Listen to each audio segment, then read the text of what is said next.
Donc je vais vous parler du grand cormoran, qui est l'emblème de notre association, parce que quand elle a commencé à fonctionner à la fin des années 1960, le grand cormoran ne nichait qu'en Normandie, en France.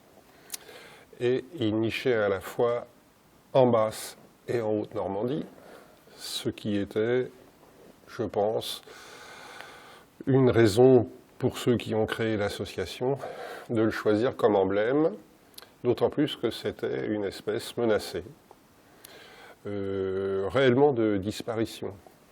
Alors maintenant, je sais qu'il y a des gens qui trouvent qu'il y a trop de cormorans, mais nous, on trouve que c'est un bel exemple de réussite de protection.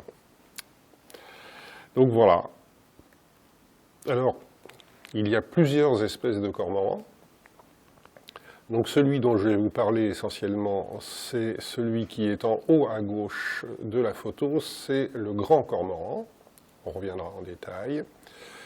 En Normandie, il y a une autre espèce, c'est le cormoran huppé, celui qui est à droite. Ce cormoran huppé a une importance particulière en Normandie, puisqu'on a deux très grosses colonies. Alors quand on dit grosses colonies, il faut préciser, c'est Chauzet, avec 1100 couples. Alors ça peut paraître beaucoup, mais enfin, 1100 couples, si on compare aux habitants de la Normandie, c'est rien du tout, hein. Mais ça représente, et Saint-Marcouf, et ça représente presque 2% de la population mondiale. C'est pas courant d'avoir dans une région française, par exemple, un tel pourcentage d'oiseaux présents. Alors, il y a le flamand rose en Camargue, par exemple. Hein. Ce n'est pas le seul cas, mais ce n'est pas fréquent quand même. Et puis, dans le monde, il y a d'autres cormorans. Donc, vous avez en bas à gauche un cormoran africain, qui est posé sur un acacia avec des très grosses épines, vous le voyez. Et donc, il y a, scientifiquement parlant, plusieurs genres de cormorans dans le monde. Alors, nous avons le grand cormoran Phalacrocorax et le cormoran huppé Gulosus, ou Gulosus, comme vous voulez. Microcarbo, ça se rencontre ailleurs dans le monde et il y en a d'autres. Alors, comment reconnaître les deux cormorans qu'on rencontre en Normandie? Alors, voilà une photo où on les voit ensemble. À gauche, un cormoran huppé. À droite, un grand cormoran. Et puis, au milieu, un cormoran huppé. Et juste à gauche, bagué, peut-être le voyez-vous, ici. Un grand cormoran. Alors, il y a la taille. Alors quand ils sont l'un à côté de l'autre, comme ça, on voit la différence. Mais vous voyez que la façon dont les oiseaux se tiennent, déjà avec cet individu-là, par rapport à celui-là, c'est moins évident. La taille, c'est pas du tout évident. Il y a ensuite une silhouette globale, avec par exemple le dessus de la tête du grand cormoran qui est plat, alors que le cormoran huppé, c'est rond. Vous avez un bec fin pour le cormoran huppé, un bec épais pour le grand cormoran.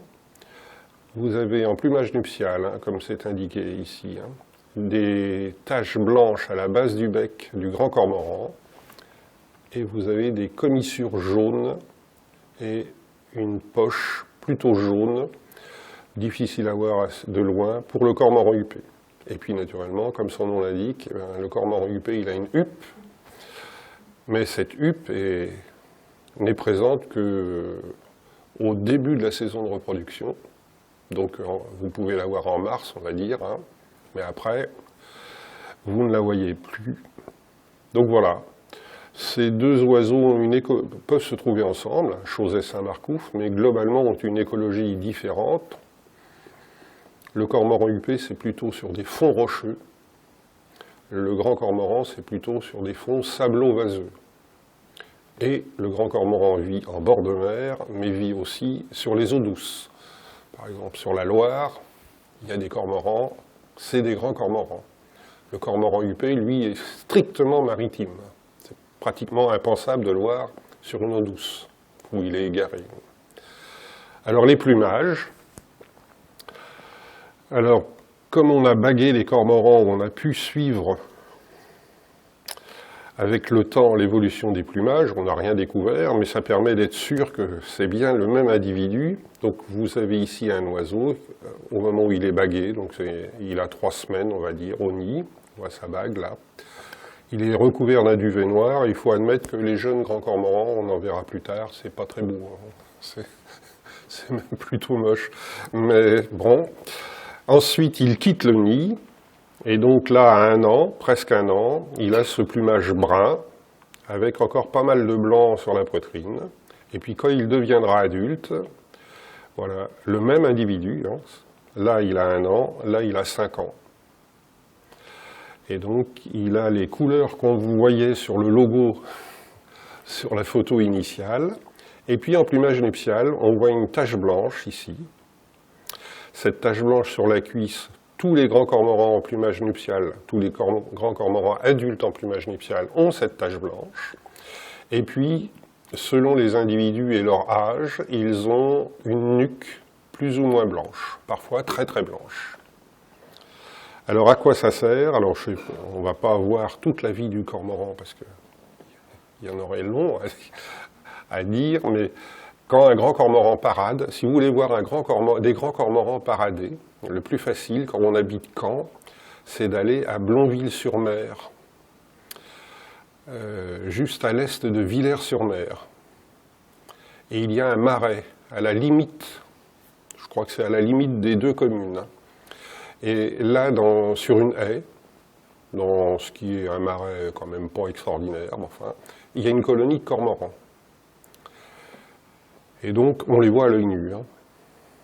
Et bon, comme c'est dans un champ, les gens ne rentrent pas. En plus, des fois, il y a des bœufs. Ça inhibe le visiteur. Et donc, vous pouvez les voir en printemps, là, à partir de février prochain. Vous pourrez les voir parader sur les nids. Et c'est très, très facile à voir. Le grand cormoran est sur son nid, couché. Il redresse le bec et il lève les ailes de façon un peu mécanique. Et il découvre et cache successivement ces taches blanches. Et ça fait un signal optique absolument extraordinaire. Alors, il y a plus ou moins de blanc, je vous disais. Voilà, en haut à gauche, un oiseau qui a beaucoup de blanc, un autre qui en a très très peu. Au début, on considérait que c'était 2 sous-espèces, une continentale vivant sur les eaux douces, une marine, littorale. Mais en fait, on s'aperçoit que ça dépend plutôt de l'âge. Plus les oiseaux sont vieux, plus ils présentent en début de période nuptiale cette nuque blanche. Et puis on voit ici un grand cormoran, juvénile, comme on a vu tout à l'heure. Donc ça est loin d'être le fameux oiseau noir, toujours noir, qui fait que parfois les gens ne l'aiment pas. Parce que spontanément, alors je ne vais pas faire de la psychosociologie vaseuse, mais un oiseau blanc, ça passe, un oiseau noir, ça passe moins. Bon, c'est ainsi.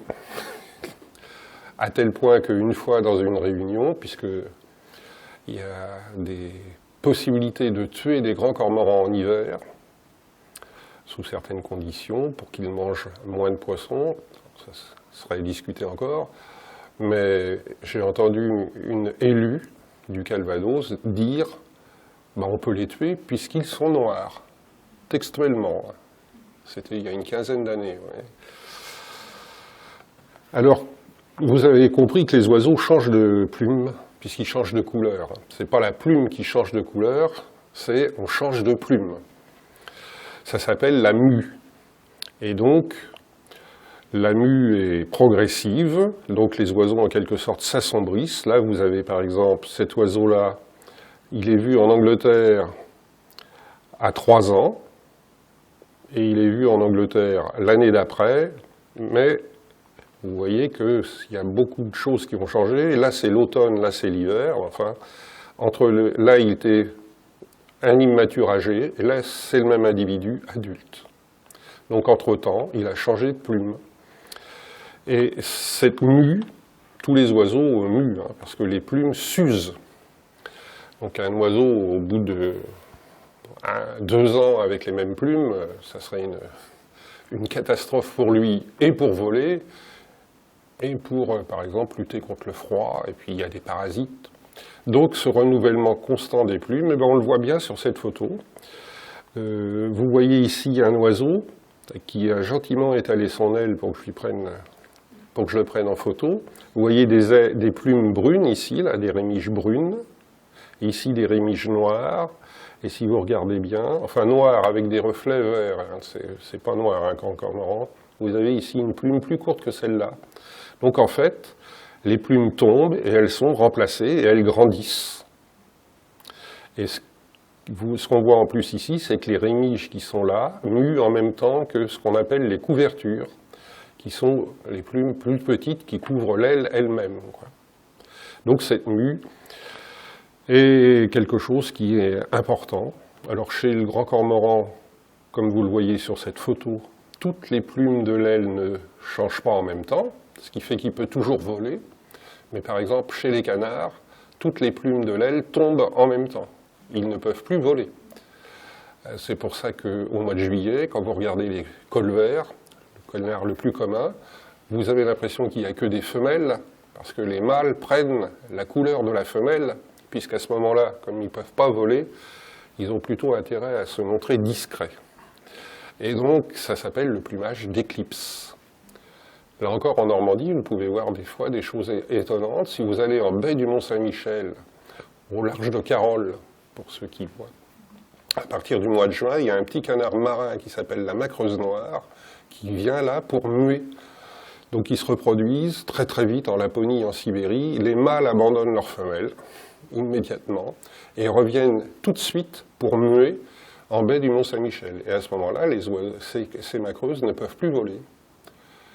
Et ces oiseaux sont à ce moment-là, et en ce moment par exemple, de plus en plus dérangés par la fréquentation nautique dans ce genre de lieu.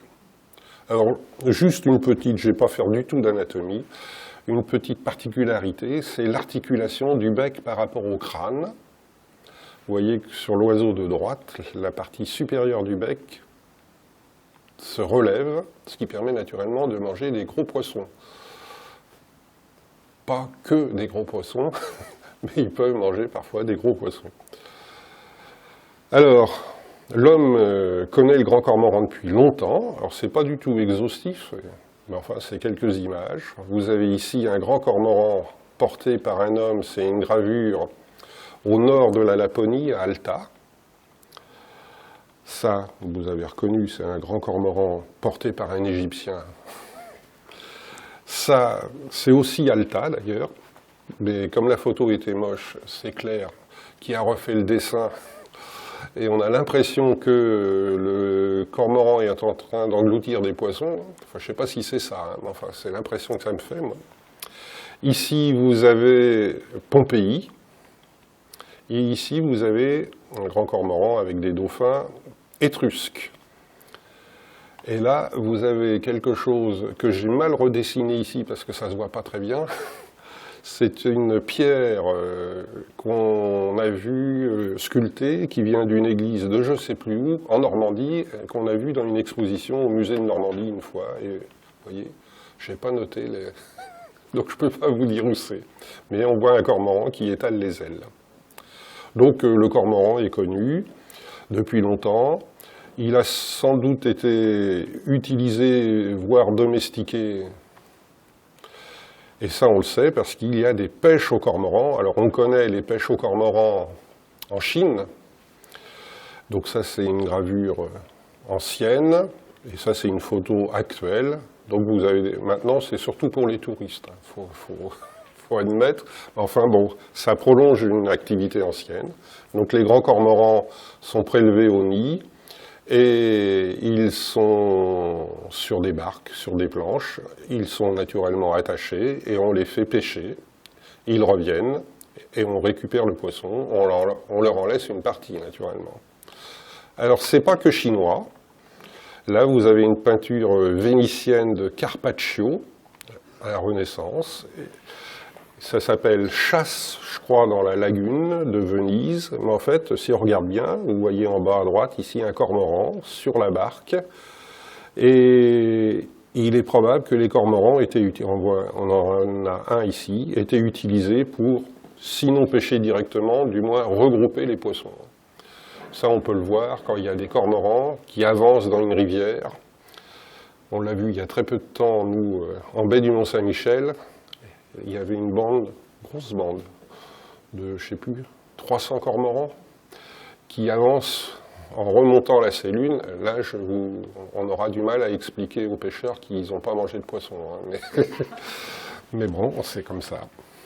Et en Normandie, eh bien, j'ai découvert il n'y a pas très longtemps un monsieur, Jean-Emmanuel Lecouteux de Canteleu, qui était un chasseur de Haute-Normandie, du côté des Andelys, et il a écrit un livre qui s'appelle « La pêche au cormoran », et il explique comment, soit il allait chercher des jeunes sur des nids en Normandie, soit il achetait des jeunes qui venaient d'Angleterre ou d'ailleurs, il les dressait et il pêchait avec les cormorans en Normandie à la fin du XIXe siècle.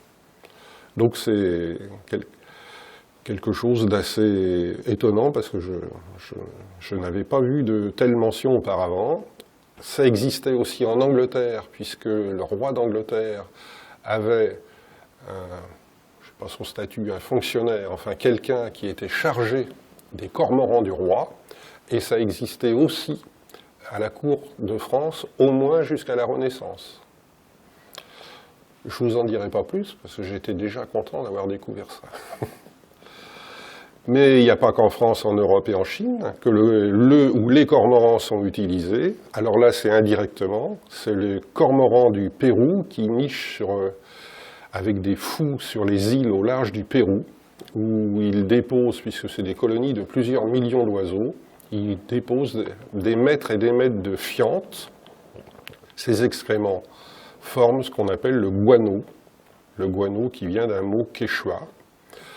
Et les Incas protégeaient ça de façon absolument sévère, puisqu'il y avait qu'à une certaine époque, quand les oiseaux n'étaient plus là, qu'on pouvait aller sur ces îles pour récupérer cet engrais très riche, puisque ça a été exploité à la fin du XIXe siècle, au début du XXe, on pouvait acheter ici du guano du Pérou comme engrais, et les gens qui allaient sur ces îles, en dehors de la période autorisée, étaient condamnés à mort.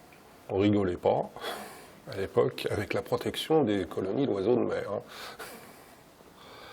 Alors le cormoran mange des poissons, donc je ne peux pas le cacher.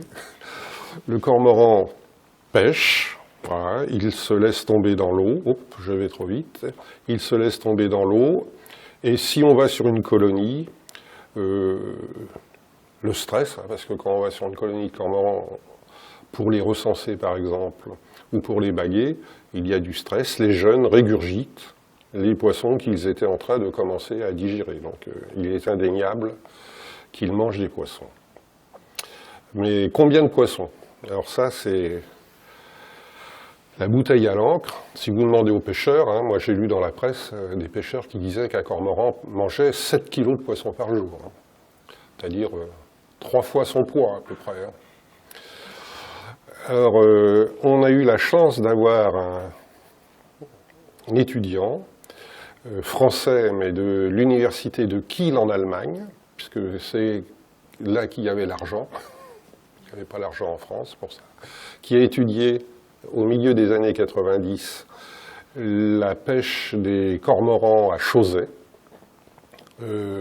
Et il continue maintenant, il est directeur de recherche au CNRS, où il étudie toujours les cormorans à Montpellier. Donc quand les cormorans mangent du poisson, comme beaucoup d'animaux qui mangent, comme beaucoup d'oiseaux, pardon, qui mangent des animaux, ils rejettent des pelotes de régurgitation. Il n'y a pas que les chouettes qu'on vous a fait étudier quand vous étiez en 6e. Il y a des pelotes de cormorans. Et donc on ramasse les pelotes de cormorans, donc ça c'est à Chauzet, c'est pas très ragoûtant. Hein. Les pelotes sont un peu visqueuses. Donc on les fait sécher dans des boîtes de pétri, puis après on dissèque pour rechercher ces petits éléments-là, tout petits, hein, qu'on appelle des otolithes. Dans l'oreille interne des poissons, il y a ces petites concrétions qui lui permettent l'équilibre. Et les otolithes sont caractéristiques de l'espèce et leur taille grandit avec l'âge des poissons. Et donc, vous avez ici des otolithes de Taco en haut et de Lieu en bas. Et donc, avec ça, on a pu rechercher ce que mangeaient à l'époque les cormorans à Chauzet, en 94 et 95, et on voit que les grands cormorans mangeaient beaucoup de labridés, ça varie déjà d'une année à l'autre. Hein. Les labridés, c'est ce qu'il y a en haut, des atérines, c'est ce qu'il y a ici, et puis des sols. C'est ce qui est là, les gens en général connaissent la sole. Les mêmes années, les cormorans huppés mangeaient essentiellement du lançon. Ils ne mangeaient pas du tout la même chose dans le même lieu. Et puis, c'était une étude assez pionnière. Il y avait des sondes qui ont été inventées par un chercheur anglais. Ces sondes, on les met dans un poisson, on pose le poisson sur le bord du nid, et le grand cormoran qui n'est pas idiot, il dit autant manger le poisson qui est sur le bord du nid plutôt que d'aller en pêcher pendant 1 heure. Il avale la sonde, il digère le poisson, et il recrache la sonde avec sa pelote de régurgitation. Et dans cette sonde, il y a quelque chose, enfin des capteurs qui permettent de mesurer la température stomacale, je passe sur les détails, et qui permettent d'avoir une mesure de la taille des poissons mangés. Donc, ensuite, on a cherché à savoir ce qu'ils amenaient à leurs nids. Donc les nids, il y avait certains nids qui étaient posés sur une balance, et les balances mesuraient le poids avec l'adulte qui arrivait, avec ses poissons, ou l'adulte qui repartait une fois qu'il avait donné ses poissons, etc. Et puis on regardait où il pêchait, etc. Donc c'est assez sérieux comme étude quand même. Et on a montré que les grands cormorans, en une saison de nidification, mangeaient 42 tonnes de poissons. Alors, ça fait beaucoup. Ça fait beaucoup, mais c'est quand on rapporte ça à ce que pêche l'homme dans le même secteur géographique, c'est 6% de ce que pêche l'homme.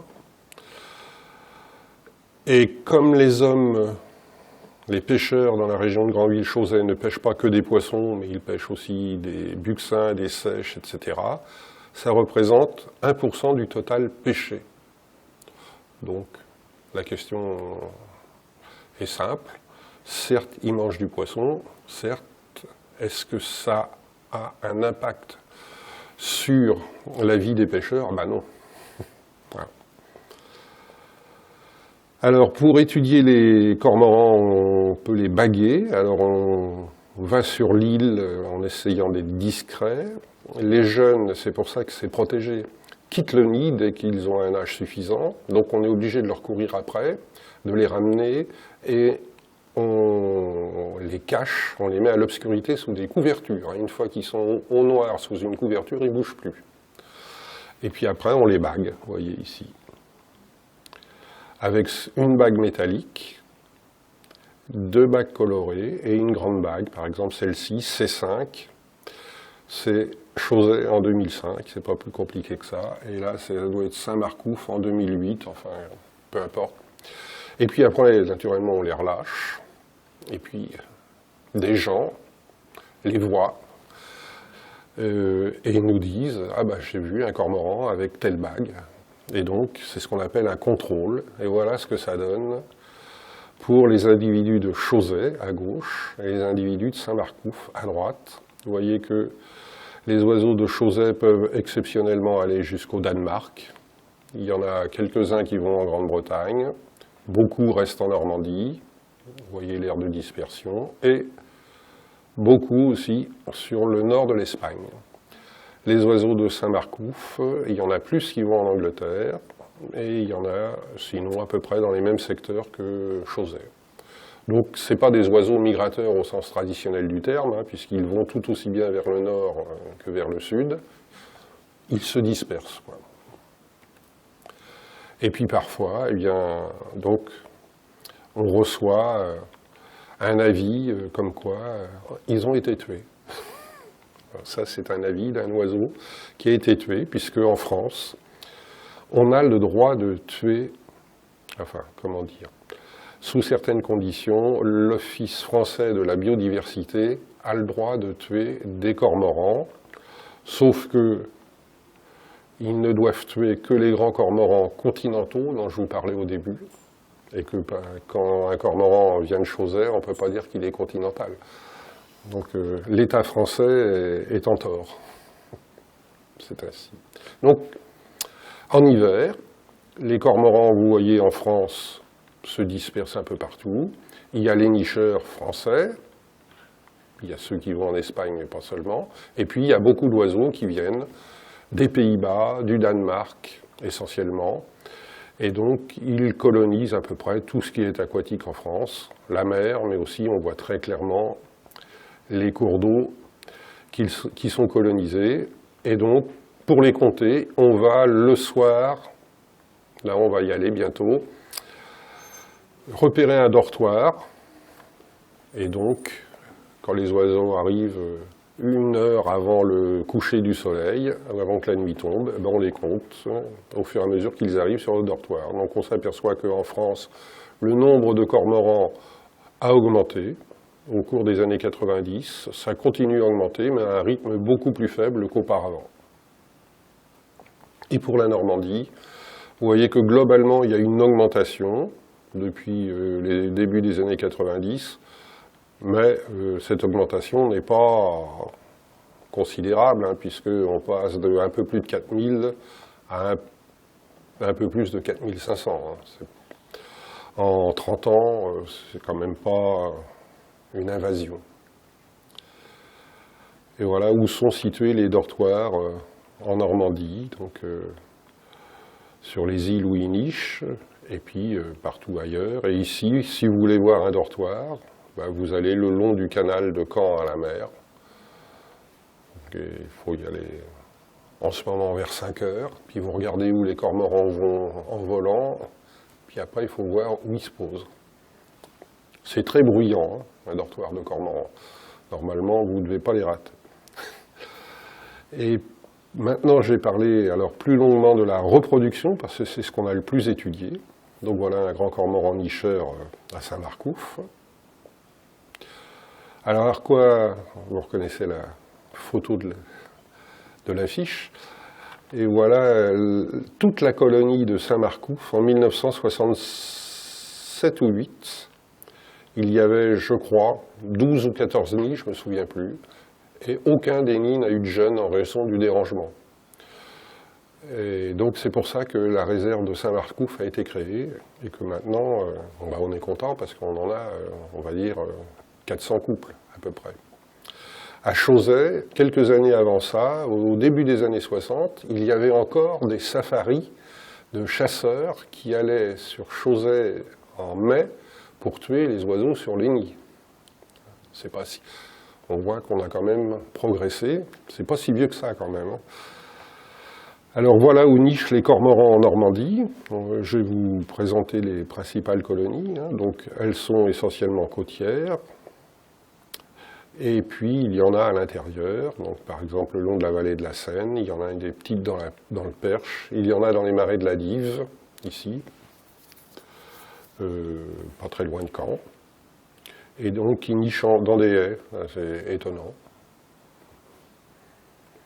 Alors je vais vous montrer, on va faire un petit peu de tourisme, les colonies, donc voilà Chausey, donc c'est en réserve aussi.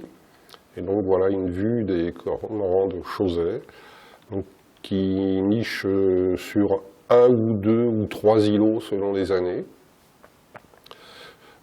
En l'absence même de dérangement, il y a une espèce de changement périodique. Au bout de quelques années, quand ils ont niché sur un îlot, ils passent sur un autre. Alors la colonie de Saint-Marcouf, qui est à l'intérieur d'un fort ou sur les bords du fort de l'île de Terre. À Saint-Marcouf, il y a 2 îles. Donc voilà, les cormorans. Les falaises du Pays de Caux, C'est pas évident à recenser dans les falaises du Pays de Caux, parce qu'elles font 100 mètres de haut, et donc déjà, on ne compte pas du haut. Parce que si on tombe, on se fait mal. Et donc, ça se compte du bas, et donc, il faut des coefficients de marée suffisamment forts pour qu'à marée basse, on ait du recul. Mais il faut aussi calculer son coût, parce que vous savez peut-être que dans le Pays de Caux, on descend des falaises au niveau de Valeuse. Et à marée haute, si on n'est pas remonté sur la Valeuse, on ne s'en sort pas. Donc voilà.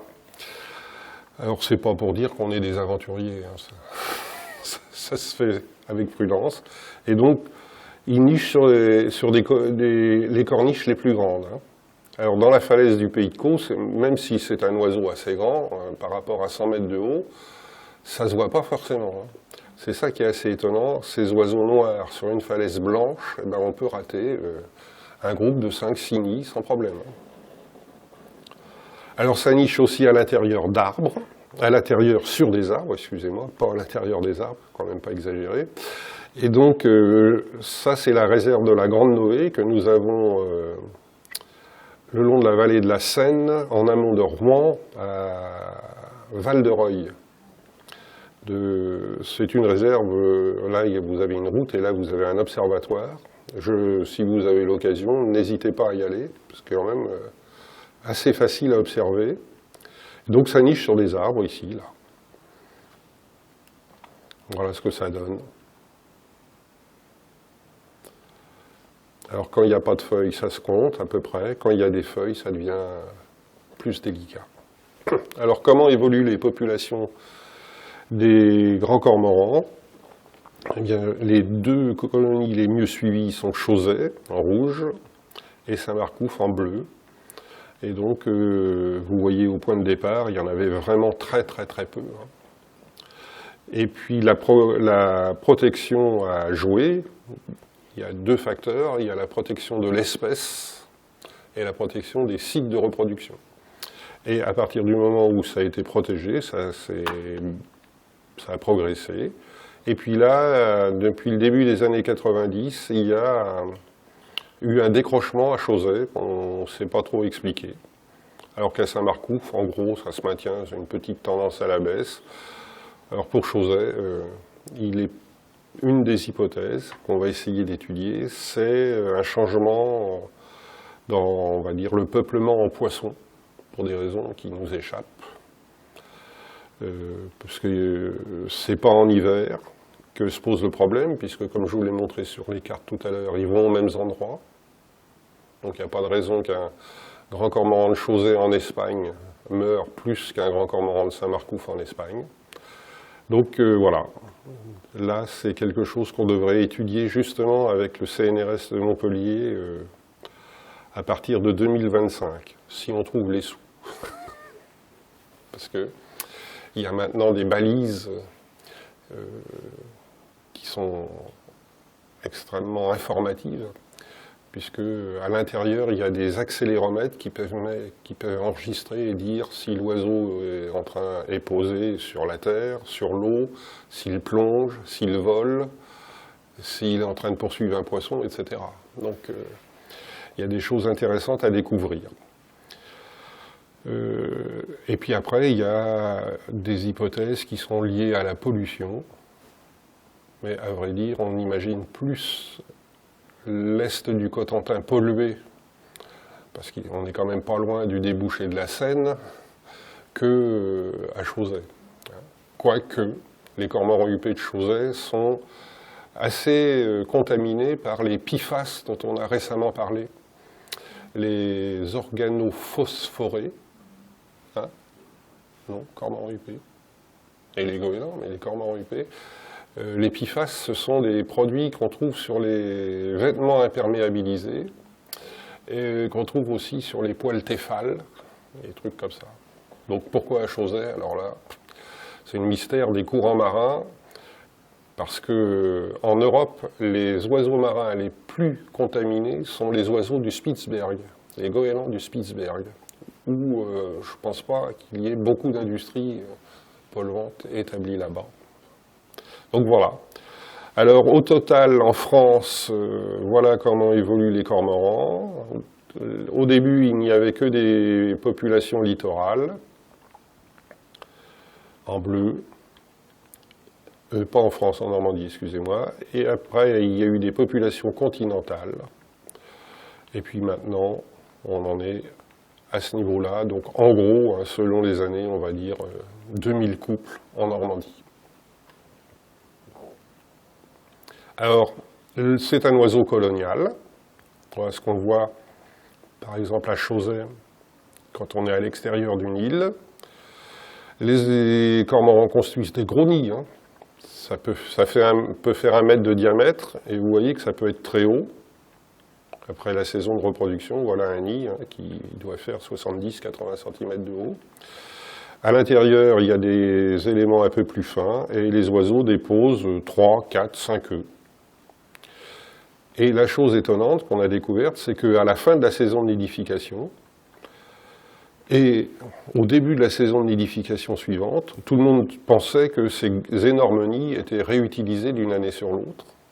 Eh bien en fait, non. Ils sont détruits soit par les cormorans eux-mêmes, parce que ceux qui nichent les plus tard viennent chercher des matériaux dans les nids de ceux qui ont niché les plus tôt, et ensuite, les nids sont disloqués, il y a sans doute des oiseaux qui viennent manger dedans, après il y a des tempêtes, ce qui fait que très rares sont les nids qui sont encore présents, par exemple en février de l'année suivante. Et en tout cas, s'il en reste, jamais un grand cormoran ne réutilise un nid de l'année précédente. Ce qui est probablement une stratégie pour ne pas se faire recontaminer par des parasites éventuels, genre tiques, qui existent très souvent dans les nids d'oiseaux. On a bien étudié ça à Saint-Marcouf. Donc voilà l'île de Terre à Saint-Marcouf vue d'avion. On voit comment les cormorans se disposent. Hein. C'est une colonie avec des groupes que j'ai appelés des plaques. Et mon prédécesseur au groupe ornithologique normand qui a créé le groupe avait commencé à cartographier à la fin des années 60 les endroits où nichaient les grands cormorans, et j'ai repris ça. Et donc, d'une année sur l'autre, les grands cormorans ne nichent pas à un emplacement de l'année précédente. Alors, les grands cormorans ont une saison de reproduction très longue, puisque ça commence en janvier, les derniers terminent en août. Quand ils pondent un œuf tous les 2 jours, et donc, comme je l'ai dit, 3 à 4 œufs. Ça couvre un petit mois, et les 2 premières semaines, les jeunes sont constamment couvés par un adulte. Et une chose que pas mal de gens ignorent, c'est que les grands cormorans couvent avec leurs pattes. Ils posent leurs palmes sur les œufs, alors que les autres oiseaux, quand ils couvent, posent des zones de peau nues sur le ventre qu'on appelle des plaques incubatrices pour couver. Alors voilà. Vous voyez que les œufs, les pontes les plus fréquentes, c'est 2, 3 à Chauzet. Ici, à Saint-Marcouf, c'est 3, 4. Lorsque les jeunes éclosent, ici, je vais y revenir après, excusez-moi. Je parle des œufs d'abord, parce qu'ils sont assez étonnants. Ils sont recouverts, ils sont bleus, d'un assez joli bleu, et au fur et à mesure de l'incubation, se dépose une couche on va dire, de calcaire, hein, qui recouvre l'œuf, et qui après, avec les fientes, et le nid est moyennement propre, les restes de poissons, les algues, deviennent bruns. Alors, on a fait au microscope électronique du temps où Claire travaillait encore à l'université, on a fait un balayage des images de la surface, des œufs bleus, ou de la portion bleue d'un œuf, et des œufs blancs, ici. Vous voyez que la structure de la surface de l'œuf change, et puis après, quand ils deviennent bruns, ici, la structure change. Donc là, c'est grossi 1000 fois, là, c'est grossi 5000 fois. Et puis, on avait fait une analyse avec un labo du Havre, mais qui s'est arrêté, qui a fait une analyse de la composition chimique de ces structures-là, de ces espèces de petites sphères pédonculées. Et en fait, c'est dommage qu'on n'ait pas eu les moyens de poursuivre, parce que ça nous a fait penser à la structure, vous voyez ici, de l'œuf de mégapode. Vous voyez cette espèce de grand dindon. Ça vit en Australie, en Indonésie, et ces mégapodes ont la caractéristique absolument extraordinaire de déposer leurs œufs dans un grand tas de végétaux en décomposition, dans le compost. Et c'est la fermentation du compost qui réchauffe les œufs. Ce n'est pas les oiseaux eux-mêmes, même s'ils s'occupent quand même de leur grand tas de compost. Ce qui fait que dans un air ambiant à 18 degrés, les œufs sont à 33 degrés. Donc si ça commence à chauffer, l'oiseau écarte un peu la végétation pour que ça aère. Si ça refroidit, il en ramène pour que ça réchauffe un peu plus. Les plus grands nids de mégapodes, comme ceux-là, ça fait presque 13 mètres cubes de matériaux et presque 7 tonnes de matériaux. C'est absolument étonnant. Et alors, ces œufs de mégapodes ont une structure de leur surface qui évite l'accrochage des bactéries, ce qu'on voit là. Il y a très très peu de bactéries et aucune ne réussit à rentrer à l'intérieur des œufs, ce qui pourrait se faire puisque c'est carrément au milieu de la décomposition. Alors que dans les mêmes conditions, vous voyez un œuf de poule est totalement infecté par les bactéries. Il y en a plein qui s'accrochent à la surface et qui peuvent rentrer dans l'œuf. Donc il aurait été intéressant de poursuivre pour les œufs de cormoran, parce que bon, c'est vrai que les nids de cormoran, on ne peut pas dire que ce soit un exemple de propreté. Alors voilà les jeunes qui naissent. Je rappelle tout seul, un oiseau, quand il naît, il casse sa coquille tout seul, sans l'aide de ses parents, qui le regardent se fatiguer. Et donc, les jeunes vont peu à peu se développer, vous voyez, à 3 semaines, à quoi ça ressemble. C'est ce qu'on appelle une espèce nidicole. Lorsque l'oiseau naît, il est nu, il a les yeux clos, il est évidemment incapable de se déplacer, incapable de se nourrir, incapable de thermorégulation. C'est pour ça que le dérangement d'une colonie de cormorans est catastrophique. Il suffirait qu'un groupe de personnes reste 1 heure au milieu d'une colonie de cormorans s'il fait un peu chaud, tous les jeunes pourraient mourir d'insolation, ou à l'inverse, s'il faisait froid. Donc, ils grandissent avec leur duvet, leurs yeux s'ouvrent, et puis ils vont être aptes au vol à partir de 8 semaines, et ils vont partir, donc, et se disperser. Et j'en ai terminé de ma présentation du grand cormoran. Je suis à votre disposition. Oui ? Non, non. J'ai débarqué une fois sur la Laurentine dans les années, fin des années 70-80, avec un vieux bateau de pêche pour être carré dans les dauphins. On a passé la nuit en week-end de printemps là-bas. Il n'y avait pas beaucoup de cormorans dans le souvenir. Ça chevette. Non, Saint-Marcou. Et donc, du coup, moi j'ai souvenir plutôt de beaucoup de nids de goéland. Oui, oui. Qui était d'ailleurs pas content du tout de voir. Non. Qui était très menacé. On a été obligé de planquer nos tentes pour la nuit. Oui, ça ne m'étonne pas. Non, ils n'étaient pas du tout. Non. Alors, j'ai pas souvenir d'avoir vu beaucoup de cormorans. Non, mais à l'époque, il y en avait très peu. Ça, très, très peu. Et donc, c'est. On a réussi à se faire une place parce qu'il y avait. Tout était. Oui, oui. Il y avait un nombre de goélands incroyable. Mais ils arrivent très tôt. En fait, en janvier, ils commencent. Et donc, en quelque sorte, ils s'implantent. Alors c'est vrai que depuis, les 400 couples de grands cormorans de Saint-Marcouf sont loin d'occuper toute la surface de l'île, hein, même si c'est une petite île. Mais les cormorans ont beaucoup décliné, hein, par contre. Oui, on est passé au maximum, il y a 20 ans, de 3000 couples de goélands argentés à 150. Et c'est une évolution, entre guillemets, naturelle. Enfin, on n'y a rien fait pour les faire partir, loin de là. Et donc, c'est probablement lié à la concurrence avec une autre espèce de goéland qui s'appelle le goéland marin. C'est probablement lié à une raréfaction des ressources alimentaires aussi. Hein. Alors il y a tout un pan de la vie des cormorans nous, on ne connaît pas, parce qu'il faudrait avoir une idée fine des stocks de poissons. Alors quand on recherche sur Internet, ben, on ne voit rien, parce que les recherches sur les poissons, c'est des poissons commerciaux ou commercialisables. Mais sur les poissons qu'on ne voit pas chez le poissonnier, il n'y a rien.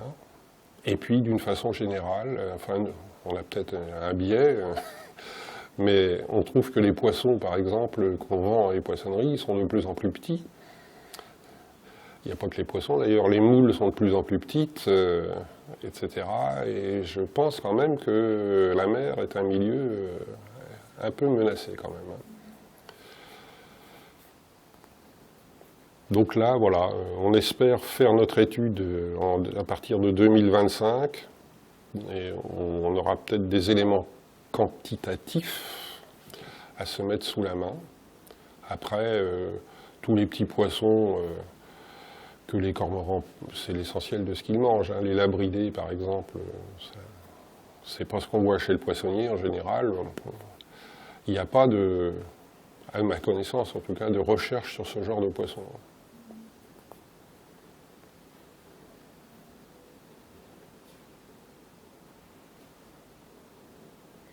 T'as pas une question à me poser? Bon.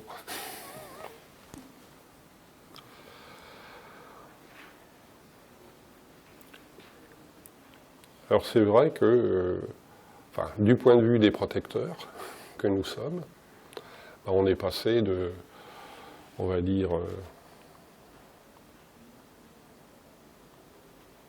moins de, c'est sûr, moins de 20 couples de grands cormorans entre Chauzet et Saint-Marcouf au milieu des années 60 à peu près 600 couples maintenant. Avec la baisse de Chauzet, il y en a eu un peu plus il y a quelques années, nous on considère que c'est un succès. Alors naturellement, les pêcheurs, eux, considèrent sans doute pas que ce soit un succès, mais ils exagèrent en général l'impact de ce genre d'animaux.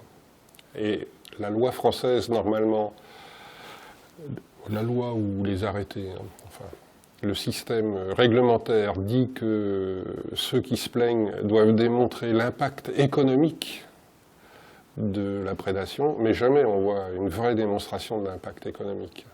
Parce que c'est pas parce qu'on voit un cormoran manger un gros poisson qu'il faut multiplier, parce que quand un grand cormoran mange un gros poisson, il ne mange pas plusieurs fois par jour un gros poisson, et si c'est vraiment un gros poisson, le lendemain il pêche plus. Hein.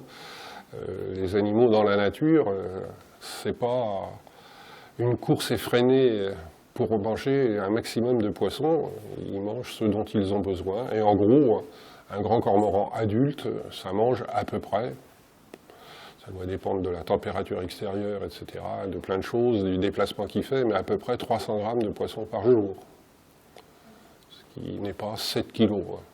On peut peut-être se demander pourquoi, pour une même espèce, on a certains oiseaux qui choisissent la mer pour nicher et d'autres qui choisissent un plan d'eau douce et à nicher dans les arbres. Parce que, par exemple, pour l'élevage des jeunes, c'est sans doute pas du tout les mêmes poissons, justement. Qu'est-ce qui les incite à choisir l'un ou l'autre site? Ah ben, un individu donné, à mon avis, ne change pas. Oui, mais au départ, c'est un oiseau des estuaires et des deltas. Donc quand on niche dans un estuaire, on peut pencher un peu du côté de la mer ou un peu pencher du côté de l'eau douce. Hein. Mais par exemple, ceux qui nichent dans les marais de la Dive ou à Blonville-sur-Mer, par exemple, vont en majorité apparemment pêcher en mer. Ils nichent en eau douce, mais ils vont pêcher en mer. À l'inverse, quand on est sur la côte est du Cotentin, on voit des oiseaux qui viennent de Saint-Marcouf et qui vont droit vers les marais de Carentan pour pêcher. Je crois que l'important, c'est de manger du poisson. Après, les oiseaux marins ont des systèmes de régulation, parce que le problème, quand on mange des poissons d'eau de mer et que des poissons d'eau de mer et qu'on vit que dans l'eau de mer, on a un excès de sel. Donc les oiseaux marins ont des systèmes d'excrétion du sel que les autres oiseaux n'ont pas. Donc je suppose que le système d'excrétion du sel fonctionne moins quand les cormorans sont sur les eaux douces. Mais là, je suppose. Qu'est-ce qui expliquait le fait que les populations de cormorans étaient aussi diminuées avant leur protection? C'était quoi? C'est le dérangement, la chasse et l'absence, je sais pas, enfin, une absence de protection de leur habitat ou... L'absence de protection de l'oiseau, donc il était chassé. Il était chassé et il était même pourchassé, puisque... et il n'y avait à l'époque aucun site de reproduction qui était protégé. Et donc, lorsque l'espèce a été protégée, les effectifs ont augmenté à une vitesse d'à peu près 3,5% par an. Et lorsque les sites de reproduction comme Saint-Marcouf ont été protégés, ça a rajouté 3,5%. Donc, à un rythme de 7%, on arrive assez facilement aux effectifs. Mais maintenant, on a atteint manifestement le plateau.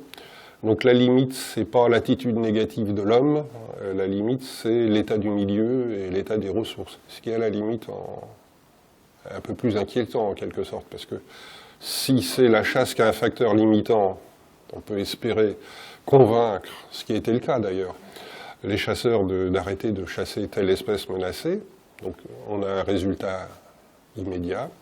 Lorsque tout est protégé, on va dire, et que l'espèce comme à Saint-Marcouf, à Chauzet décline, à ce moment-là, on ne sait pas sur quoi agir. Parce que s'il manque des poissons en mer, ça nous dépasse totalement. Là. Et là, c'est une prise de conscience. Il va falloir que nos citoyens fassent quelque chose si quelque chose peut être fait.